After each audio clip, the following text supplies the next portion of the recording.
The chair of the Democratic National Committee is up for grabs, and a lot of different people have tossed their hat into the ring. One being Howard Dean. Howie Dean. He was already the chair for the Democratic Party. He was at one point a few years ago. And I he guess he wants that spot again. You know, with the current playbook the DNC has now, he'd be perfect because he was, you know, he blamed the Russians. Yeah, he blamed. He accused. He linked Comey to Putin. To Putin. Yeah. So he'd be perfect for that position. He would. So yeah, like I said, he wants that role. He's the perfect quarterback to run that playbook. Yeah. Well, because you know what, and one of the reasons why is because he's kind of unhooked those progressive strings. You know, he isn't really categorized as a progressive anymore. So that spot would be really good for him.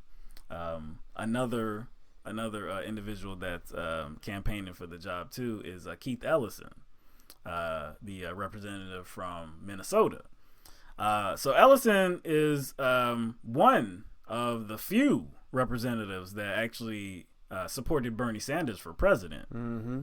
Yeah. So he does have that going for him. I would say he stuck his neck out with that one. Yeah, he did. Yeah, because like we said, I mean, there wasn't a lot. There were not many members of Congress at all that backed Bernie Sanders. So recently he was speaking to Chris Hayes on MSNBC about where he wanted to take the Democratic Party. Why do you want to lead the DNC, and what is your vision for that institution? You know, Chris, I believe that every American should know that the Democratic Party is there for the working man and woman of this country. The Democratic Party is the vehicle for people to reach their hopes, their dreams, to be able to live a good quality life and have an inclusive society. You know, the fact is that, you know, what we saw, I think, is a table flip. People outraged because of stagnant wages for quite a long time, feeling like they have not been heard, feeling like the folks with the money put that money into politics and kind of took the attention away from them as citizens of our country. Well, you know, I believe we got to return that focus right back to the working man and woman of this country, affirm the idea of better wages, affirm the idea of the right to bargain collectively on the job, affirm the idea of having a clean environment. You know, these are the things that are our core values, and that's where I want to take the Democratic Party. So Ellison has plans, and you can tell he believes in the Democratic Party. He believes in the vision that it is the party of people, is the party of working men and women. It is the vehicle to reach your dreams.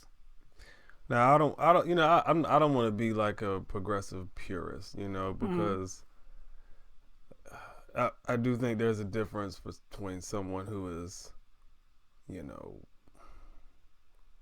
has maybe, you know, some corporate donors, and then somebody who is in direct contact with lobbyists. Mm-hmm. You know what I'm saying? I do kind of see those as those two type of, I guess, two different types of people. Now, is Keith Ellison Howard Dean?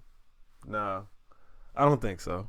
Is Keith Ellison on that same level as Hillary Clinton? No, I don't think so. So I'm gonna try to come into it with not such a progressively purist mindset. Mm-hmm. I would say he's, you know, better than most of the Democratic Party. Well, let's put it like this. Right now, he may be better. Right now.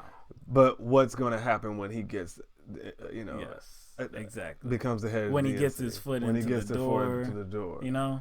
I mean, I don't like to say he's better than Howard Dean right now is some, you know, because Howard Dean was better than what Howard Dean is right now.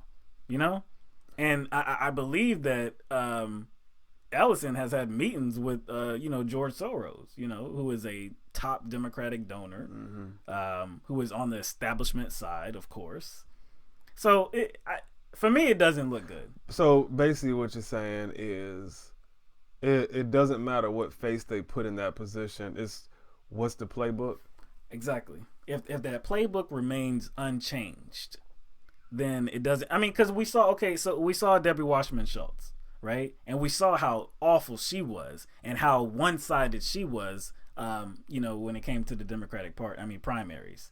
Then we saw her bow out in disgrace, and we saw Donna Brazile come on board, right? And we saw that there was no difference. We saw there was absolutely no difference. She wasn't better, she wasn't worse. The thing is, honestly, I think Debbie Wasserman Schultz, I think she volunteered to go along with it. That's where I think the difference is. I think she was actually personally invested in it too. And I think she wanted to see all that take place. It wasn't. I don't think it was just her being in the position that caused her to facilitate the things the way she did. I do think she was personally invested and she wanted to see that through. But I think all of them are. You think so? I mean, why would Donna Brazile send questions to Hillary Clinton's campaign for these town halls, for these debates? Why would she do that? I mean, that screams of personal involvement. That's what I'm saying. Like when I'm talking about, I'm trying to separate like them personally wanting to see that the DNC's agenda takes place to where I'm separating that between does Keith Ellison actually want to change, like I guess, like maybe tinker with how the DNC does things? That's what I'm saying. Like, what kind of attitude is he going in with? Okay, you see what I'm saying? Like, yeah. I think the attitude that Debbie Wasserman Schultz and Donna Brazile went in with was a little bit different. Yeah, that's all I'm saying. I honestly don't think he's going in with the same attitude. But what you're saying is the playbook differently, and will that attitude then transition to one of rigging and manipulating? Yes. That's the question. Because it doesn't matter what individual actually holds the spot, because if that playbook is as it is and it is left unchanged, then they're going to do as is done. Now it doesn't matter. Now, the primaries will be rigged as they were with Bernie. If there is a populist candidate, if there is somebody that's a progressive that actually wants to move things and actually work for people, that's not the Democratic way. We know that. We know that it's the corporate party. We know that the Republican is the same thing. There's really no difference in that area. So what is Keith Ellison gonna get done if he's actually going into it with the mindset that's he is? That's what I'm saying. I do think that like we just have to wait and see. Now I'm not too optimistic, but I think we just have to wait and see. Now one thing I didn't like about his answers were that they, like what he said, I'm here to assert or affirm the idea. Yeah. Of higher wages. I'm here to affirm the idea of this and affirm the idea. Maybe or something. I was like, they've been affirming the idea of all that stuff. Fake left, go right. You know what I'm saying? So it's like, that's not anything different. He's not stating anything different. What he was stating was rhetorical, really. It was, because I'm like, I don't care what ideas the Democratic Party affirms. I care about whether the ideas that they affirm actually have some sort of legislative reach. Yeah, if it has some action, like they actually act on their speech, and too often times they don't. They act in another way. Like we hear them talk about, like, we can pick any subject. We can hear them talk about how important gun reform is. But then what do they actually do about it? What did they actually do about it when they had a democratically controlled House and the Senate? They didn't do anything. But when it was time that it was so important to them after the shooting in Orlando, it was so important to them that they wanted to stage a sit-in in a Republican House, in a Republican Senate. They wanted to stage a sit-in for a day and then move on.